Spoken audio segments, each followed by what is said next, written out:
যাদের আইডিতে এই ধরনের ফ্রেন্ড এবং ফলোয়ার আছে তারা কখনোই সফলতা অর্জন করতে পারবে না, কারণ এরা কখনো অন্য কারো ভালো দেখতে পারে না। আপনিও জেনে নিন আপনার আইডিতে এ ধরনের ফ্রেন্ড এবং এ ধরনের ফলোয়ার আছে কিনা, যারা প্রতিনিয়ত আপনাকে পোস্ট ট্যাগ করে। পোস্ট ট্যাগ করা ব্যক্তি কখনোই আপনার শুভাকাঙ্ক্ষী নয়।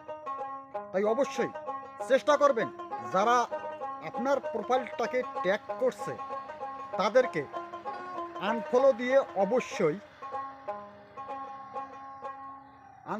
অবশ্যই ব্লক করে দেবেন, যাতে আপনাকে ট্যাগ করতে না পারে। যদি সাকসেস পেতে চান অবশ্যই এই বিষয় নিয়ে সতর্ক থাকতে হবে। আপনি যদি এই সতর্ক থাকতে না পারেন তাহলে কখনোই সাকসেস পাবেন না। দেখুন।